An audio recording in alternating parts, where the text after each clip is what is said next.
Bà groupជំរាបសួរអាយដាមលោកជំទាវអស់លោកស្រីជាអ្នកព្យាបាលលោកគ្រូអ្នកគ្រូបាទជាពិសេសបងប្អូនសិស្សានុសិស្សថ្នាក់ទី12ទាំងអស់គ្នាផងដែរបាទលោកគ្រូឈ្មោះជាវិចិត្រជាគ្រូបង្រៀនដែលមកពីវិទ្យាល័យព្រះស៊ីសុវត្ថិក្នុងកម្មវិធីសាលារៀនចំនួនថ្មីបាទនៅថ្ងៃនេះលោកគ្រូនឹងមកធ្វើវិញ្ញាសាត្រៀមប្រឡងមធ្យមសិក្សាទុតិយភូមិថ្នាក់សង្គមបាទនេះគឺជាវិញ្ញាសាទី3ហើយភាគទី2បាទតោះឥឡូវយើងទៅមើលទៅលើផ្នែកវិញ្ញាសារបស់យើងទាំងអស់គ្នាបាទនៅផ្នែកនេះគឺពាក់ព័ន្ធទៅនឹងលំហាត់នៅក្នុងរ៉ូម៉ាំងទី4ពាក់ព័ន្ធទៅនឹងលំហាត់សមីការប៉ារ៉ាបូលបាទអញ្ចឹងនៅកន្លែងនេះគេថាគេមានសមីការប៉ារ៉ាបូលដែលមានគំនុំ f00 និងបន្ទាត់ប្រាប់ទិស y ស្មើ4ផ្នែកកគេឲ្យយើងធ្វើការកំណត់សមីការស្តង់ដារនៃសមីការប៉ារ៉ាបូលផ្នែកខគេឲ្យយើងកំណត់តម្លៃ x1 បើចំណុច A មាន coordinate បាទ x1 0ណាបាទឬក៏យើងថា abscissa ត្រូវនឹង x1 ordinate 0ស្ថិតនៅលើប៉ារ៉ាបូលនេះហើយបន្តគេឲ្យយើងធ្វើការសង់ប៉ារ៉ាបូលឥឡូវយើងពិនិត្យមើលទៅលើផ្នែកលំហាត់របស់យើងដដែលហើយនៅផ្នែកនេះលោកលើកយកនៅវិធីសាស្ត្រដោះស្រាយបញ្ហារបស់លោក George Pollier ពាក់ព័ន្ធទៅនឹងរបៀបក្នុងការដោះស្រាយលំហាត់របស់យើងណាដោយដើរតាម4ជំហានបាទជំហានទី1ពាក់ព័ន្ធទៅនឹងការយល់នៅបញ្ហាជំហានទី2ពាក់ព័ន្ធទៅនឹងការបង្កើតនៅផែនការជំហានទី3ពាក់ព័ន្ធទៅនឹងការអនុវត្តផែនការនិងជំហានទី4ពាក់ព័ន្ធទៅនឹងការត្រួតពិនិត្យមើលឡើងវិញអញ្ចឹងនៅផ្នែកនេះយើងពិនិត្យទៅមើលទៅលើជំហានដំបូងគេពាក់ព័ន្ធទៅនឹងការយល់នៅបញ្ហាអញ្ចឹងនៅត្រង់ចំណុចនៃការយល់បញ្ហានេះបើយើងទាំងអស់គ្នាជាសិស្សានុសិស្សត្រូវចោទជាសំណួរសួរថាតើប្រធាននោះគេសួររកអីណាបាទអញ្ចឹងគេចង់បានអីផ្នែកប្រធានរបស់យើងពាក់ព័ន្ធទៅនឹងសមត្ថកម្មដែលគេឲ្យមកពាក់ព័ន្ធទៅនឹងពាក្យកន្លឹះផ្សេងអញ្ចឹងយើងស្វែងយល់ឲ្យច្បាស់នៅផ្នែកប្រធានណានិងវត្ថុបំណងដែលគេចង់ឲ្យយើងរកអញ្ចឹងនៅផ្នែកនេះយើងសង្កេតឃើញថាសមត្ថកម្មរបស់គេដែលប្រាប់យើងថាប៉ារ៉ាបូលហ្នឹងមានគំនុំ00ណាបាទវាស្ថិតនៅចំគោលអ័ក្សតែម្ដងហើយគេប្រាប់ទៀតថាវាមានបន្ទាត់ប្រាប់ទិសត្រូវទៅនឹង y ស្មើ4អញ្ចឹងបន្ទាត់ប្រាប់ទិសរបស់ប៉ារ៉ាបូលយើងគឺបាទគឺដេកណាយើងអាចដឹងតែម្ដងណាបាទ y ស្មើ4ជាបន្ទាត់ដេកអញ្ចឹងយើងអាចធ្វើការកំណត់បាននៅសមីការស្តង់ដារនៃប៉ារ៉ាបូលណាបាទអាចធ្វើការសម័យរាងរបស់ប៉ារ៉ាបូលវាអាចមានរាងបែបនេះណាបាទឬក៏អាចក្លាប់ចុះក្រោមឡើងលើបែបនេះណាបាទអានេះគឺជាទម្រង់នៃសមីការស្តង់ដារនៃប៉ារ៉ាបូលក្នុងលក្ខខណ្ឌ x ដកហលើកជាការ៉េស្មើ 4p y ដកការណាក្នុងលក្ខខណ្ឌដែលក្រាបរបស់ប៉ារ៉ាបូលយើងមានរាងបែបនេះណាបាទហើយបាទ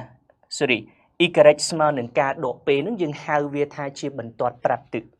អញ្ចឹងក្នុងលក្ខខណ្ឌដែលបន្ទាត់ប្រាប់ទិសដេកយើងអាចកំណត់បាននៅសមីការស្តង់ដារដែលមានរាង x ដកហលើកជាការ៉េស្មើ 4p y ដកការអញ្ចឹងក្នុងលក្ខខណ្ឌដែលយើងកំណត់បានសមីការស្តង់ដារមានន័យថាយើងជោគជ័យ 50% ហើយក្នុងការកំណត់រកដំណោះស្រាយនៃលំហាត់របស់យើងបាទអញ្ចឹងក្រោយពេលដែលអ្នកទាំងអស់គ្នាបានបង្កើតនៅផែនការរួចរាល់ឥឡូវយើងពិនិត្យមើលទៅលើចំណុចបន្តទៀតតាក់ទងទៅនឹងការអនុវត្តនៅផែនការនៅផ្នែកនេះយើងធ្វើការកំណត់រកសមីការស្តង់ដារនៃប៉ារ៉ាបូលអញ្ចឹងយើងទៅសេបំរាប់ប្រាប់គេបន្តិចមកណាបាទមុននឹងកំណត់បានសមីការស្តង់ដារយើងប្រាប់គេថាដោយបន្ទាត់ប្រាប់ទិស y ស្មើ4ហ្នឹងបាទជាបន្ទាត់ដេកបាទកាលណាបន្ទាត់ប្រាប់ទិសជាបន្ទាត់ដេកសមីការស្តង់ដារនៃប៉ារ៉ាបូលរបស់យើងមានទម្រង់បាទ x ដកហលើកជាការ៉េស្មើ 4p y ដកការណាបាទអញ្ចឹងនៅក្នុងលក្ខខណ្ឌនេះអ្នកនរគ្នាអាចធ្វើការកំណត់បានតាមលក្ខខណ្ឌបែបនេះតែម្ដងណាបាទអញ្ចឹងយើងសង្កេតឃើញថាបន្ទាត់ប្រាប់ទិសក្នុងទម្រង់ស្តង់ដារនៃសមីការប៉ារ៉ាបូលនេះគឺត្រូវទៅនឹងការដក p ណាបាទ y ត្រូវនឹងការដក p សមត្ថកម្មគេប្រាប់ថា y នឹងស្មើនឹង4អញ្ចឹងមានន័យថាការដក p នឹងស្មើ4លោកគ្រូចងជាប្រព័ន្ធសមីការមួយណាបាទហើយផ្នែកទី2យើងដឹងថាក្នុងលក្ខខណ្ឌសមីការស្តង់ដារដដែលនឹងបាទគំនុំត្រូវទៅនឹង coordinate ហាស់ការបូក p ណាបាទព្រោះដោយសារយើងសង្កេតឃើញថាអឆ្លុះរបស់សមីការបាទប៉ារ៉ាបូលយើងគឺឈរណាបាទស្របនឹង coordinate អញ្ចឹងតម្លៃប្រែប្រួលនៅលើ coordinate អញ្ចឹងត្រូវទៅនឹង coordinate ហាស់ការបូក p អញ្ចឹងដោយសារតែគេប្រាប់ថាគំនុំរបស់ប៉ារ៉ាបូលយើងមាន coordinate 00អញ្ចឹងយើងធ្វើការផ្ទឹម abscissa ជាមួយ abscissa មកមានន័យថាក្នុងលក្ខខណ្ឌនេះលោកគ្រូផ្ទឹម hash ស្មើ0ការបូក p ក៏ស្មើ0ហើយលោកគ្រូដាក់វាជាសមីការទី2ណាបាទអញ្ចឹងដោយសារផ្នែកនេះអ្នកនរគ្នាសង្កេតឃើញថាយើងអាចធ្វើការកំណត់បានទំនាក់ទំនងការនិង p ណាបាទផ្នែកទី1និងទី2អញ្ចឹងយើងអាចធ្វើការចងជាប្រព័ន្ធសមីការណាអញ្ចឹងយើងយកបាទសមីការទី1និងសមីការទី2មកចងជាប្រព័ន្ធសមីការមកហើយនៅក្នុងលក្ខខណ្ឌនេះយើងអាចធ្វើការបូកបំបត្តិយើងទាញបានបាទ2ការស្មើនឹង4អញ្ចឹងលោកបោះរកការមកស្មើនឹង2ណា4ចែកនឹង2បាន2អញ្ចឹងនៅក្នុងលក្ខខណ្ឌនេះយើងអាចធ្វើការកំណត់បានតម្លៃហាស់និងការហាស់របស់យើងដឹងនៅកន្លែងនេះហើយគឺស្មើទៅនឹង0ហើយការស្មើទៅនឹង2ណាបាទអញ្ចឹងផ្នែកនេះយើងអាចកំណត់បាន2តម្លៃនឹងប៉ុន្តែនៅសល់តម្លៃ p មួយទៀតណាហាស់ការយើងដឹងហើយនៅសល់ p មួយទៀតអញ្ចឹងដើម្បីកំណត់តម្លៃ p បានយើងជំនួសចូលក្នុងសមីការទី1ក៏បានទី2ក៏បានណាបាទអញ្ចឹងនៅផ្នែកនេះលោកគ្រូជំនួសចូលនៅក្នុងសមីការទី2មកអញ្ចឹងដោយលោកគ្រូដឹងថាការបូក p ស្មើ0លោកគ្រូទាញរកតម្លៃ p មកគឺស្មើនឹងដកការតែការយើងស្មើ2ជំនួស2កន្លែងការមកអញ្ចឹងយើងបានដក2ណាបាទអញ្ចឹងនៅផ្នែកនេះយើងកំណត់បានហើយតម្លៃហាស់ការនិង p តទៅទៀតយើងជំនួសបាទវាចូលទៅក្នុងផ្នែកសមីការស្តង់ដាររបស់យើងមកណាបាទអញ្ចឹងនៅផ្នែកនេះហាស់0ការស្មើនឹង2ណាបាទអញ្ចឹងយើងជំនួសវាចូលមកហើយ p របស់យើងគឺស្មើទៅនឹងដក2អញ្ចឹងដក2គុណនឹង4បានដក8ណាបាទដក8ឬក៏លោកគ្រូទៅសេ x ការ៉េស្មើដក8កតានឹង y ដក2នៅត្រង់ផ្នែកនេះលោកគ្រូឆ្លៀតរកផ្នែកកំពូលឲ្យហើយណាបាទព្រោះយើងដឹងថាកំពូលរបស់ប៉ារ៉ាបូលយើងវាត្រូវទៅនឹង coordinate ហាស់និងការណាហាស់ការយើងដឹងហើយអញ្ចឹងលោកគ្រូដាក់02ឲ្យហើយមកបាទអញ្ចឹងយើងឆ្លើយដូចនេះឲ្យគេមកថាសមីការស្តង់ដារនៃប៉ារ៉ាបូលគឺមានរាង x ការ៉េស្មើដក8កតានឹង y ដក2បាទឥឡូវយើងពិនិត្យមើលទៅលើផ្នែកខពាក់ព័ន្ធទៅនឹងការកំណត់រកតម្លៃ x1 យើងដឹងថាចំណុច A ដែលមាន coordinate x10 ហ្នឹងវាស្ថិតនៅលើប៉ារ៉ាបូលអញ្ចឹងបើចំណុចនឹងស្ថិតនៅលើប៉ារ៉ាបូលមានន័យថា coordinate របស់វាផ្ទៀងផ្ទាត់នៅក្នុងសមីការប៉ារ៉ាបូលហ្នឹងណាបាទអញ្ចឹងលោកគ្រូធ្វើការជំនួសចូលទៅក្នុងសមីការមកលោកគ្រូយក abscissa x1 ហ្នឹងជំនួសចូលកន្លែង x អញ្ចឹងយើងបាន x1 លើកជាការ៉េordinate y ស្មើនឹង0អញ្ចឹងលោកគ្រូជំនួសចូលកន្លែង y មកអញ្ចឹងបាន0ដក2អញ្ចឹងយើងបាន0ដក2នៅដក2ដដែលគុណនឹងដក8វាបាន16អញ្ចឹងលោកគ្រូទាញរកតម្លៃ x1 ទៅគឺស្មើទៅនឹងឬការ៉េនៃបូកដកឬការ៉េនៃ16ឬក៏ស្មើទៅនឹងបូកដក4ណាបាទអញ្ចឹងកន្លែងនេះយើងអាចធ្វើការកំណត់បាននៅតម្លៃបាទ x1 ហើយគឺស្មើទៅនឹងបូកដក4ប៉ុន្តែនៅកន្លែងនេះលោកគ្រូចង់បញ្ជាក់បន្តិចទៀតណាបាទយើងដឹងថា coordinate នៃចំណុច A គឺជា coordinate ដែល parabol ណាបាទកាត់ជាមួយនឹង abscissa ណាបាទកាត់ជាមួយ abscissa អញ្ចឹងវាកាត់ត្រង់ចំណុច A ដែលមាន coordinate ដក40និងកាត់មកចំណុចទៀតត្រង់ចំណុច A ដដែលគឺ40ណាបាទអញ្ចឹងក្រាប parabol របស់យើងគឺកាត់ពីចំណុចហ្នឹងបាទឥឡូវយើងពិនិត្យមើលទៅលើផ្នែកគោលពាក់ព័ន្ធទៅនឹងការសង់នៅ parabol បាទអញ្ចឹងនៅក្នុងលក្ខខណ្ឌនេះអ្នកនរគ្នាគូសបាទនៅលើតម្រុយបាទ orthonormal មកបាទ OEZ ហើយអ្នកនរគ្នាដៅចំណុចបាទនៅលើប្លង់ coordinate ឲ្យមានតម្លៃស្មើគ្នាមកណាបាទអញ្ចឹងក្រោយពីយើងធ្វើការដៅហើយអ្នកនរគ្នាពិនិត្យមើលទៅលើផ្នែកសមត្ថកម្មដែលយើងកំណត់បានពីខាងដើមមកពាក់ព័ន្ធទៅនឹងកំពូល bà vẽ pon từ nâng cầm nôm chân những đau của ôn nê nâng oi kê mà nó cầm pool sôn pi cầm nôm sôn sôn nó bà anh ông kê prap dương hỏi dương đăng tiết tha parabol rồi bỏ dương cắt apsis trong của ôn nê bà độ buôn nâng buồn nó vẽ pon từ nâng sầm nụ khó dương đăng thá parabol rồi bỏ dương cắt cho môi nâng apsis trong x small độ 4 និង x មួយទៀតស្មើ4ណាបាទអញ្ចឹងយើងអាចធ្វើការកំណត់បានពាក់ព័ន្ធទៅនឹងការសង់ parabol របស់យើងហើយបាទ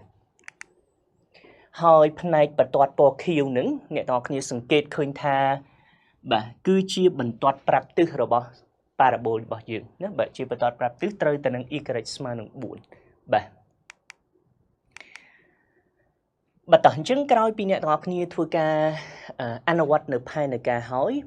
អញ្ចឹងនៅសល់មួយជំហានចុងក្រោយទៀតពាក់ព័ន្ធទៅនឹងការត្រួតពិនិត្យមើលឡើងវិញណាបាទអញ្ចឹងនៅផ្នែកនេះថាតើអ្នកបានឆ្លើយតបទៅនឹងសំណួរអស់នៅណាពិនិត្យមើលសំណួរទៅលើផ្នែកលំហាត់របស់យើងមានកខពាក់ហើយបន្ទាប់មកមានសង្ឃទៀតណាបាទអញ្ចឹងយើងពិនិត្យមើលឡើងវិញហើយពិនិត្យមើលទៅលើការសរសេររបស់យើង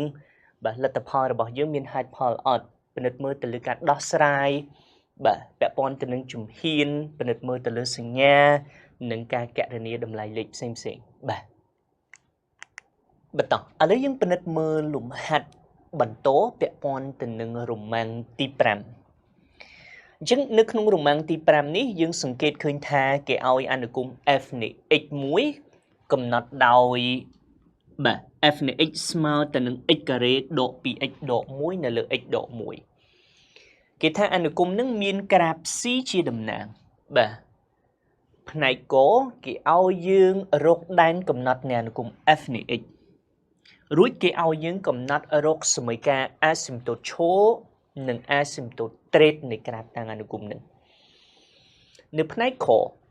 គេឲ្យយើងធ្វើការកណនា derivative f' នៃ x និងសិក្សាសញ្ញា derivative បាទរបស់ f' នៃ x នឹងរួចគេឲ្យយើងធ្វើការសង់តារាងអថេរភាពបាទនៃអនុគម f នៃ x នៅផ្នែកគោគេឲ្យយើងសរសេរសមីការបន្ទាត់តេប៉ះទៅនឹងក្រាប c ត្រង់ x0 ស្មើទៅនឹង0បាទហើយផ្នែកបន្តទៀតគេឲ្យយើងសង់បន្ទាត់ប៉ះតេ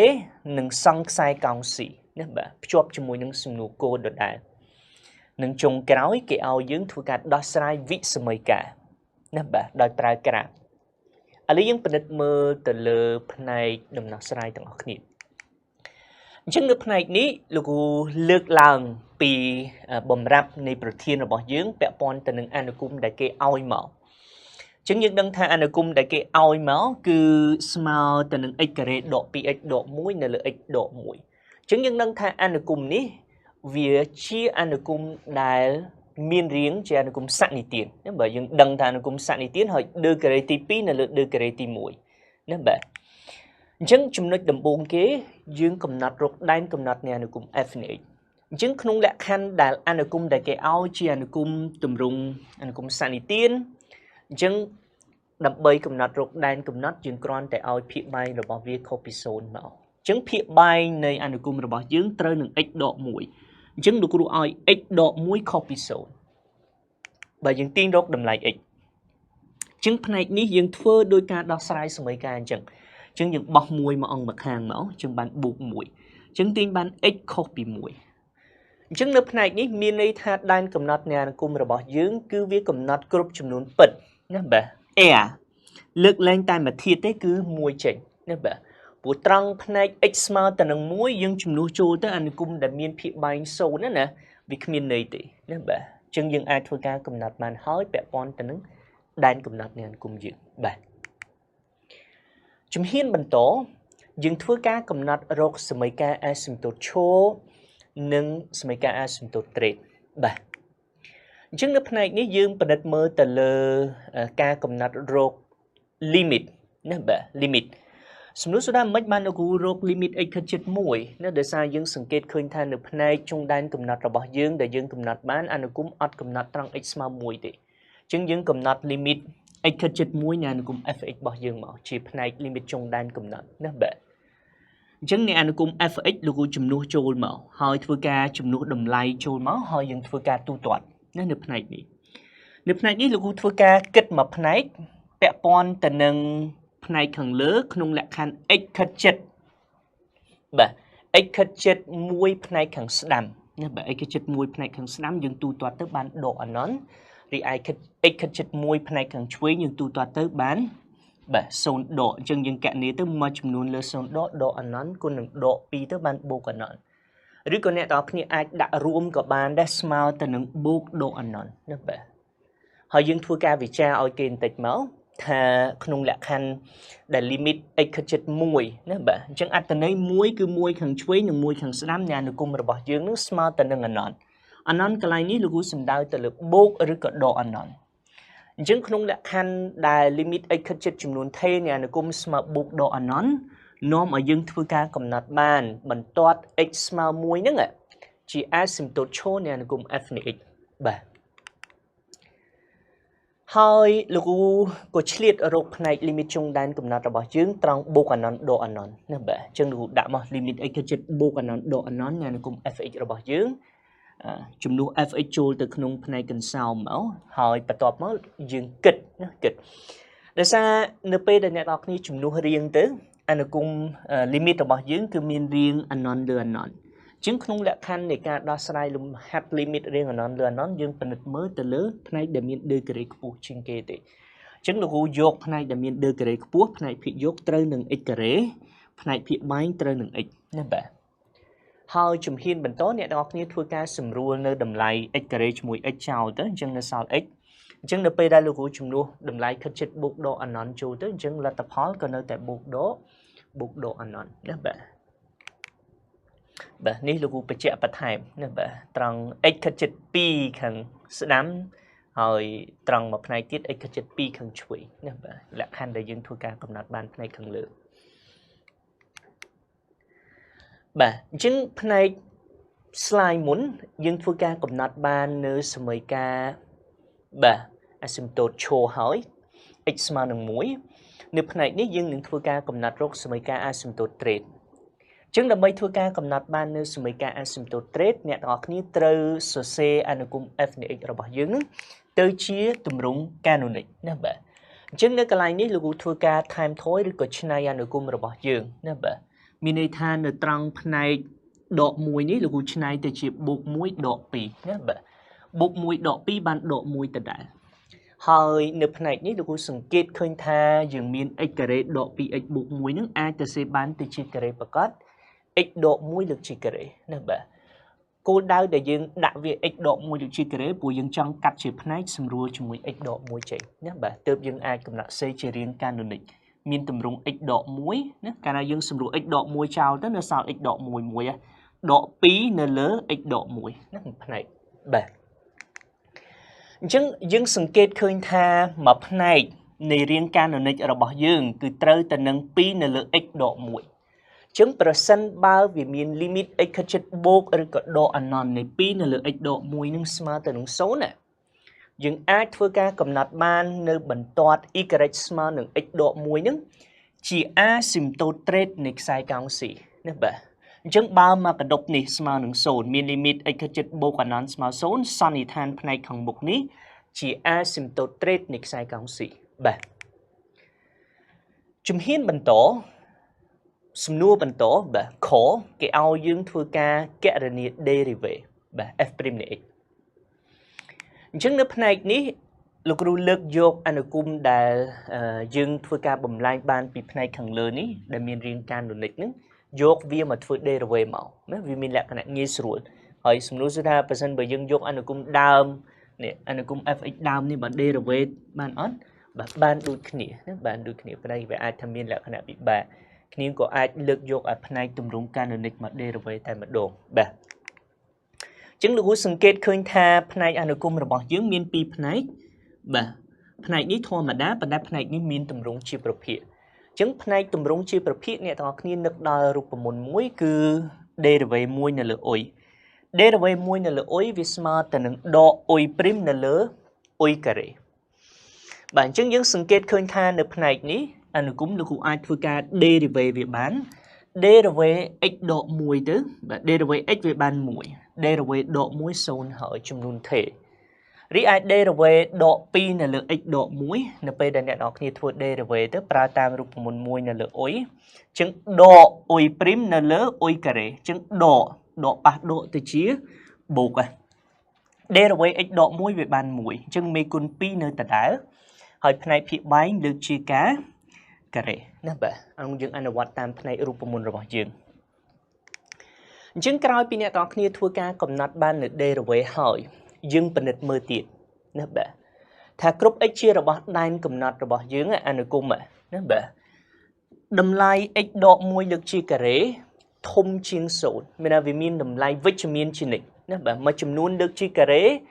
គឺធំជាង0ជានិច្ចណាបាទអញ្ចឹងប្រសិនបើផ្នែកភាគបែងនេះធំជាង0ចឹង2ជាចំនួនវិជ្ជមានចែកទៅនឹងចំនួនវិជ្ជមានវានៅតែចំនួនវិជ្ជមានយើងបូកថែម1ជាចំនួនវិជ្ជមានទៀតមានន័យថាតម្លៃហ្នឹងមកកដុកហ្នឹងក៏នៅតែវិជ្ជមានអញ្ចឹងបើវិជ្ជមានយើងសន្និដ្ឋានថាអនុគម f' នៃ x យើងក៏វិជ្ជមានណាធំជាង0បាទយើងអាចធ្វើការកំណត់បានអញ្ចឹងយើងអាចធ្វើការសន្និដ្ឋានពាក់ព័ន្ធទៅនឹងសញ្ញា derivative របស់យើងគឺ f' នៃ x បាទធំជាង0ណាបាទអញ្ចឹង derivative យើងធ្វើការកំណត់បានហើយនៅផ្នែកនេះលោកគ្រូក៏រកផ្នែកសញ្ញារបស់ derivative ដែរបាទអញ្ចឹងយើងសង្កេតឃើញថាដោយសារតែ derivative របស់យើងធំជាង0អញ្ចឹងមានន័យថាអនុគមរបស់យើងគឺកើនដាច់ខាតនៅលើដែនកំណត់របស់វាណាបាទកើនដាច់ខាតណាកាលណា derivative ធំជាង0អនុគមនឹងកើនណាកើនជានិច្ចលើដែនកំណត់ហើយបើ derivative តូចជាង0មានន័យថាអនុគមនឹងបាទចុះជានិច្ចអញ្ចឹងក្នុងលក្ខខណ្ឌដែលយើងពិនិត្យមើលអនុគមកើនចុះគឺយើងពិនិត្យមើលទៅលើបាទសញ្ញារបស់ derivative បាទឥឡូវយើងពិនិត្យមើលទៅលើតារាងអថេរភាពរបស់យើងវិញម្ដងអញ្ចឹងនៅផ្នែកនេះអ្នកនរគ្នាសង្កេតឃើញថាលោកគ្រូមាន3ជួរដេកបាទ3ជួរដេកយើងមាន x f' នៃ x និង fx ត្រង់ផ្នែក x យើងបញ្ជាក់លក្ខខណ្ឌដែនកំណត់ណាបាទអញ្ចឹងដែនកំណត់នៃអនុគមយើងកំណត់ពីដកអនន្តទៅដល់បូកអនន្តលើកលែងមួយធាតុចេញគឺលេខ1បាទហើយផ្នែក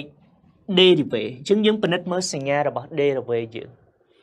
សញ្ញារបស់ derivative យើងគឺវិជ្ជមានអញ្ចឹងវិជ្ជមានគឺមានសញ្ញាបូកអញ្ចឹងលោកគ្រូដាក់សញ្ញាបូកមកបាទហើយជំហានមួយទៀតលោកគ្រូទៅសេ fx ណាបាទហើយសំណួរសួរថាដកអនន្តនេះយើងបានមកពីណាដកអនន្តនឹងគឺជា limit ចុងដែនត្រង់ x ខិតជិតដកអនន្តលទ្ធផលយើងបានដកអនន្តណាបាទហើយត្រង់មួយជាផ្នែកចុងដែនដែរដែលអនុគមយើងអត់កំណត់ណាបាទអញ្ចឹងនៅពេលដែលអ្នកនរគ្នាកំណត់ limit x ខិតជិត1ផ្នែកខាងឆ្វេងលទ្ធផលរបស់យើងស្មើបូកអនន្តនៅពីផ្នែកខាងដើមដែលយើងធ្វើការកំណត់រក limit បាទ x ខិតជិត1ផ្នែកខាងស្ដាំគឺបានដកអនន្តណាបាទហើយ limit ចុងដែន x ខិតជិតបូកអនន្តវាស្មើបូកអនន្តចឹងនៅផ្នែកនេះសញ្ញាព្រួញនេះគឺយើងមើលទៅលើលទ្ធផលរបស់សញ្ញា derivative បាទអញ្ចឹងបើសញ្ញាបូកព្រួញរបស់យើងកើនណាបាទផ្នែកនេះក៏ដូចគ្នាព្រួញរបស់យើងកើនអញ្ចឹងក្រាបតាំងអនុគម f នៃ x របស់យើងមាន2ម៉េចទី1គឺនៅចន្លោះពីដកអនន្ត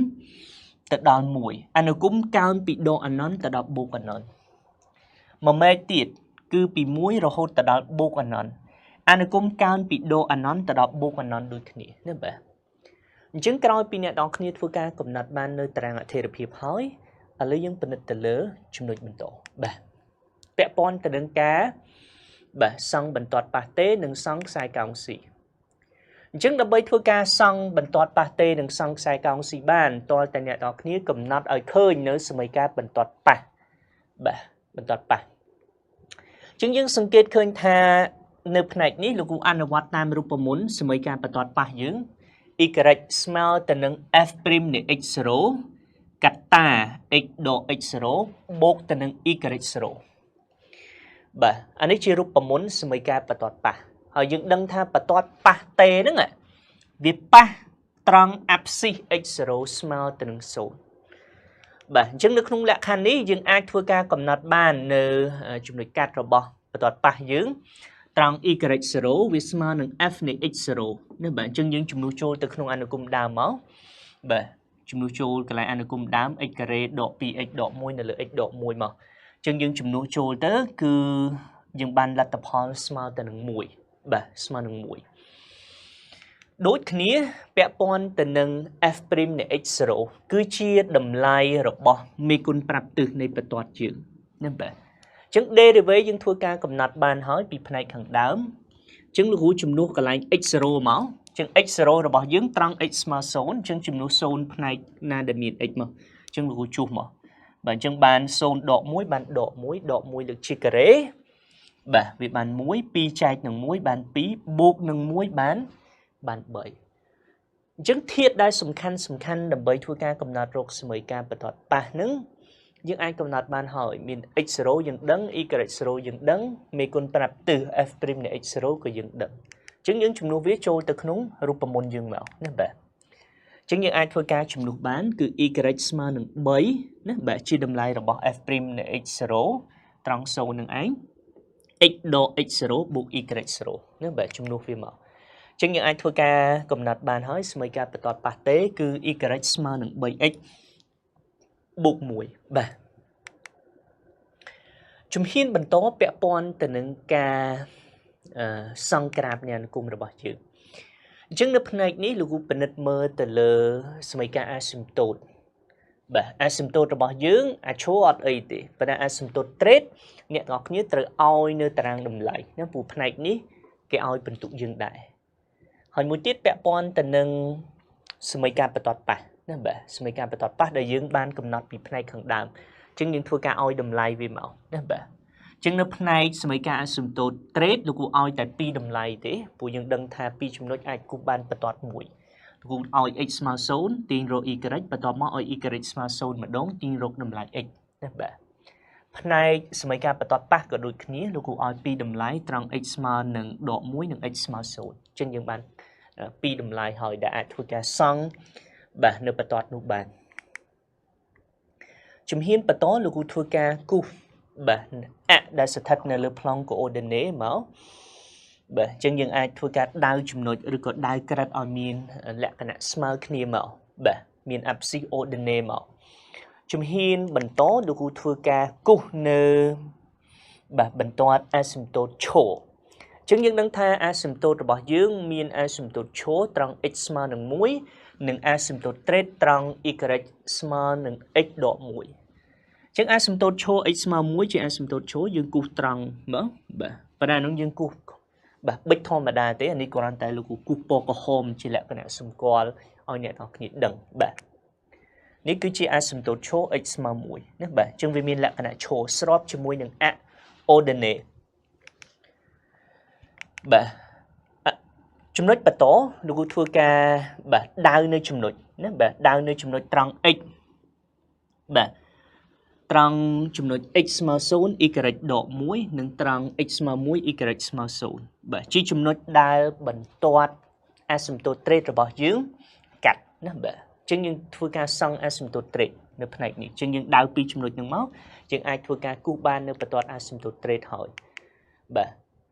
hỏi chùm hiên bần tố lưu cụ thua ca cụ nơi sơ mấy ca bà tọt bà. Bà bẹ pon tên nâng sơ mấy ca bà tọt bà rồi bỏ dưỡng dương ao pi chùm nốt trong x mà độ mũi. Độ mũi dương tin ban y mà độ pi. Nâng x mà tên nâng xốn bà y mà nâng mũi. Chứng pi chùm nốt nâng dương ai thua ca cụ ban nơi bà tọt á. Nhị chi sơ mấy ca bà tọt bà rồi bỏ dưỡng. Chứng cao pi nè đọc nia bà xong ban nơi sơ mấy ca asymptote chô, asymptote trết sơ mấy ca bà tọt bà hỏi dương bình địch tờ lơ chung nối ở tệ bà. Nếu bà sân bà miền chứng nó không lạc khăn krab nha nó cũng rồi bỏ dương vì can đạch. Nếu bà can đạch tam trang ở thề độc hiếp á chân dương ai thua ca xong vô tay mật độ. Đời xa tại anh nó cũng rồi bỏ dương miền pi mết. Mê tìm mũi chỉ lọt bị đô anh nòn. Nếu bà tự đó mùi. Nếu bà chân anh nó cũng dương cao bị đô anh nòn. Bà một ba cho mùi nâng. Bà tọt rồi bỏ dưỡng, bà tọt bà nâng trong abscission ordinate mũi. Nếu bà bà tọt mất vì làm tờ rộp cho mùi nâng asymptote chô. Anh đúng mà mệt. Nếu bà mà mệt tiết cứ anh ấy cùng dân cao đôi khía bị độ anh nón. Này khang bà ấy khất chất mùi này khang sẵn. Nếu bà rộp cho mùi nâng asymptote chô bị độ anh nón. Bà cao rồi hô tờ đó បាទបូកបណ្ណត់ណាបាទអញ្ចឹងយើងអាចធ្វើការសង់បាននៅក្រាបបាទអនុគមរបស់យើងហើយក្រាប C ណាបាទដែលតាំងអនុគម fx របស់យើងបាទនៅផ្នែកបន្តទៀតយើងនៅសល់ចំណុចខមួយទៀតពាក់ព័ន្ធទៅនឹងការដោះស្រាយវិសម័យការដ៏ត្រាវក្រាបណាបាទអញ្ចឹងអ្នកទាំងអស់គ្នាធ្វើការសង្កេតមើលសិនថាវិសម័យការរបស់យើងផ្នែកទី1នេះវាគឺជាអនុគម f នៃ x ណាបាទជាអនុគម f នៃ x អញ្ចឹងយើងសង្កេតឃើញថាអនុគម f នៃ x របស់យើងនឹងធំជាង x ដក1ឬក៏យើងសង្កេតឃើញថាវាស្ថិតនៅខាងលើបន្ទាត់ y ស្មើទៅនឹង x ដក1ណាបាទតើ asymptote trade អញ្ចឹងយើងសង្កេតឃើញថាដើម្បីឲ្យអនុគម fx ធំជាងបន្ទាត់ asymptote trade y ស្មើ x ហ្នឹងបាទតើតែបាទ x ជារបស់ពីដូអណន្តទៅដល់1ហើយ1ហ្នឹងបើកទៀតណាបាទ x ពីដូអណន្តទៅដល់1រូបភាពក្រាបរបស់យើងគឺស្ថិតនៅលើបន្ទាត់ពណ៌បៃតងនឹងជានិច្ចណាបាទបន្ទាត់ពណ៌បៃតងនឹងជានិច្ចនេះយើងសង្កេតឃើញក្រាបនៅពីលើវាជានិច្ចណាបាទក្រាបនៅពីលើណាបាទចុះបើសិនបើតូចជាងវិញបើគេដូរមកតូចជាងវិញអញ្ចឹងតម្លៃរបស់យើងយកពី1ទៅដល់បូកអណន្តណាបើសិនបើក្រាបតាមអនុគមរបស់យើងតូចណាវាស្ថិតនៅផ្នែកខាងក្រោមណាបាទអញ្ចឹងយើងអាចធ្វើការកំណត់បានហើយនៅតម្លៃបាទ x ណាបាទអញ្ចឹងយើងដោះស្រាយវិសម័យការយើងដោះរកតម្លៃ x ទៅដែលផ្ទៀងផ្ទាត់នៅក្នុងវិសម័យការនឹងបាទអញ្ចឹង x របស់យើងគឺកំណត់ពីដូអណន្តមកដល់1ណាពីដូអណន្តហូហានេះមកដល់កន្លែង1ក្រាបតាំងអនុគមរបស់យើងស្ថិតនៅលើបន្ទាត់ asymptote trade ណាបាទបន្ទាត់ asymptote trade បាទអញ្ចឹងយើងឆ្លើយដូចនេះមកតាមក្រាបវិសម័យការមានសំណុំចម្លើយបាទ x ជារបស់ពីដូអណន្តទៅដល់1បាទអញ្ចឹងនៅផ្នែកនេះយើងបានធ្វើការបកស្រាយបញ្ចប់ហើយបាទហើយផ្នែកនេះយើងបានមកដល់ផ្នែកបញ្ចប់នៃខ្លឹមសារវីដេអូរបស់យើងហើយលោកគ្រូក៏សូមធ្វើការអរគុណអ្នកទាំងអស់គ្នាសម្រាប់ការចំណាយពេលតាមដានទស្សនានៅវីដេអូមួយនេះបាទអរគុណ